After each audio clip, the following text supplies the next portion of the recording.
So Mark Carney getting his pickle slapped in a grocery store by his wife is a movie that probably needs to be made. His polls are dropping, and everybody knows nothing brings a prime minister's approval up faster than a good bedroom scandal with a vegan influencer. Just saying, yes, this is a real picture. And this is the Comic Reporter, June the 9th, 2026. And I know this is not the time for comedy. I understand the need for desire for anger. We're all very upset. We're all very upset. I may not look upset or act upset or yell or scream or whine a whole lot, but let me be very clear. It's time to like and subscribe if you've subscribed to radical normalism, like me.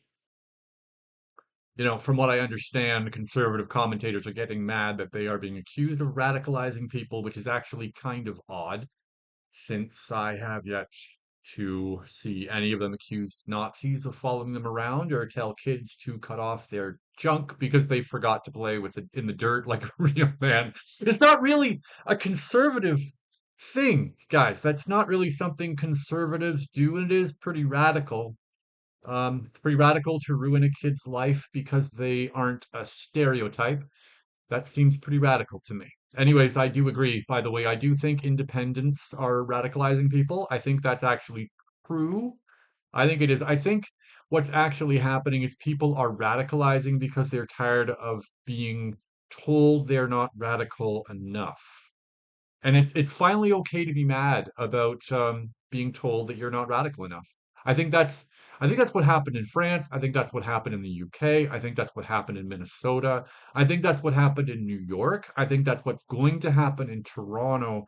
I think it's I think it's going to get pretty messy, and I think that might actually be a good thing, making normal into radical, normal people radicalizing because they want to stay normal. That seems like a good direction for society. I mean, really, a lot of these people they tried to radicalize everyone for like 2 decades. Just, just they just wanted people to accept that not being a radical leftist was a cardinal sin. The question was never, are you radical? The question became, are you radical enough to be accepted into the extremes of society like a good boy? And the answer was never actually yes. But since people were willing to act like they were radical, radical just started to be normal. And performing radicalism became normal, and that just started to be normal. And now that's changing. It's changing. Citizens are nervous about that because you're never sure when a gender altered radical psychopath is going to show up with a stolen firearm just to test your dedication to the cause. But yeah, I can see why the return to normalcy would feel odd and bother the radicals. I mean, those who are really radical look at normal and go, "That's you're being pretty radical." So the more normal we are okay with, the more radical we're going to seem to radicals. I can see why would they would think I'm a radical. To be clear, I just want to be clear. I want to offer an olive branch to the radicals. I also enjoy punching Nazis. I enjoy it. It's fun. I've never done it. I've never actually seen anyone do it. I wasn't alive during World War II, but I can assume I would have enjoyed punching Nazis. I just know I'm that kind of guy. But I also think there's a big difference between punching Nazis and shooting up synagogues. I think there's a big difference between punching Nazis and giving kids hormone altering therapy. I think there's a big difference between wanting to exterminate an entire demographic because of their heritage and being desirous of a society that has less fentanyl addicted zombies in it. Like Vancouver. Vancouver's pretty radical. Um, it's trying to be normal, but it's the radical is now normal.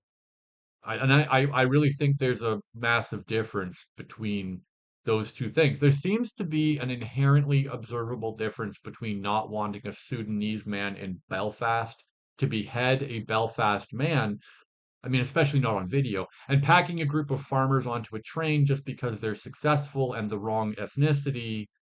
I think it's a leap to compare the two. And I'm not sure I want to support Sudan if they're going to use it to train knuckleheads to behave like executioners in Scotland. That doesn't seem to be a place I want Anita Anand to fund. Sudan is probably not a place we should be sending money for humanitarian aid when their version of humanitarian aid is arming citizens and having them, you know, try to try to behead people. I'm not sure that's a great idea. Not really, not a thing I'm going to vote for, Anita. That's I don't think anyone had that on their ballot. I think there's a rather distinct difference between, and I think this is another radical take, and I understand that again, normal is radical now. I understand, but I think there's a rather distinct difference between preserving a woman's right to bodily autonomy and allowing millions of potential children to be stuffed in a vacuum or dumped in a bucket on a taxpayer's dime. I don't One of those things seems worse than the other. There seems to be a big difference between protecting a woman's right to life and needing to farm fetuses because of human rights. I mean, you know where I'm going with this? I know it seems extreme to say there are differences between these things, but it just seems to me that chopping someone's hand off and putting them in jail or deporting them it's not the same thing. It's just not. It's the results are extremely different and they don't seem to be analogous in the morality lane.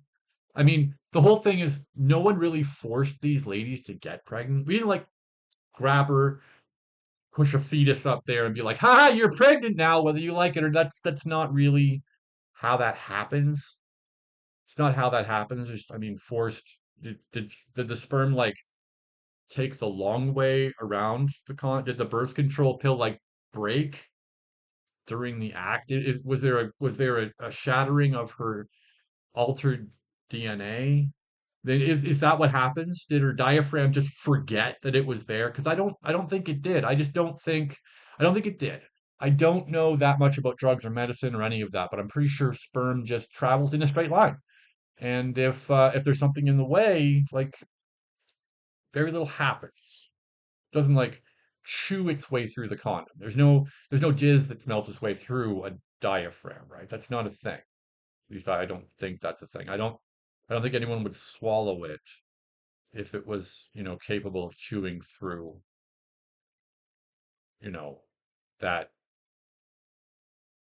that protective device. Would you really put it in your mouth if it was capable of melting birth control? Is that a thing you'd do? Maybe, I don't know. And I'm pretty sure a dude who just shows up with a knife because that's what dudes do is different from a dude who's been radicalized to think that showing up with a knife is the only way to make the world a better place. I mean, especially when the dude making the world a better place is wearing a dress and on his period. That's those two things seem different. One seems radical and the other one just seems like it should never have been allowed to come to this country. You know what I mean? One is radical and one is normal in another country that isn't here. Are we seeing the problem? Look, I know I'm talking crazy here. I understand that all harms are created equal, and if we don't protect everyone, that we aren't protecting anyone. But let me just get a little bit more radical for just a second because I do think I have a fix. And it is extreme. So, I mean, cover your ears if you're sensitive. What if what if it's not actually radical to not be radical? What if it's actually normal to not be radical? What if it's normal to not be radical? What if it's normal to look at something and just say, yeah, that's what that thing is? No medical textbook or YouTube moralization video needed. A chair is a chair, a table is a table, and the knife wielding maniac from Sudan is not a white man in a dress who was radicalized by identity politics on steroids. You see how this might make a little sense? Makes sense to me. Again, I know I'm being radical. I promise to punch the first Nazi I see. I promise I will do that. As soon as I know what a Nazi looks like and have one in arm's reach, I will punch him immediately, right in the shoulder like the boss I am. And I want everyone to know I was not coerced into making this video. I was not paid to make this. No one held a firearm to my head and just told me to write a coherent, sane, non-extremist take on the difference between being a society destroying sociopath and being a normal person actually is. I did this completely of my own accord. I did this completely on my own. This video is 100% me. If you ever see me writing about the benefits of mass fetus extraction or unfettered serial killer importation or talking about how great it is that the Jews are finally getting their comeuppance, that was probably paid for. And it would be a lot of money, just so you're aware. I mean, it would take a lot of money. It would take a lot of money to get me to say that any of that is normal and not radical. Millions, actually, millions of dollars. The bar to get me to sell radical as normal is pretty high, and the price tag is in the millions. So just saying. I'm just saying that if you want me to do that, to write a script for you where I try to say that normal is actually radical and radical is normal, now you know how much it would cost. Now you know what I would require. And that's per script, by the way. So yeah, conservative creators or independent journalism is radicalizing people, but it's radicalizing the radicals. It is. It's bringing radically normal people back out into the real world because it's getting safer and safer to be normal in a country where only radicals could get ahead. It's pretty radical for the radicals to realize that normal people actually aren't afraid to tell them to, screw off anymore. That's got to be frightening. It's got to be threatening to know that actions have consequences and millions of pissed off normal Canadians are less and less afraid every day. That's got to suck. Yeah. Those normal people, they're feeling pretty radical. They're feeling more and more okay with their radical normalism every day. And I will take blame for that. I'm sure Jasmine will take blame for that. I'm sure Frank will take blame for that. I'm sure just about every Mr. Sunshine Baby will take possession of that. We'll take the blame. We'll take the blame for letting for making normal radical again. And yeah, we'll take the blame for that. If that's what you want to accuse us of, that's fine. I'm perfectly okay with being one of the people who made normal normal again, who made normal something it was okay to be again. Yeah. Yeah, you're welcome. And actually we're not sorry. So good luck out there. Good luck out there, you crazy radical.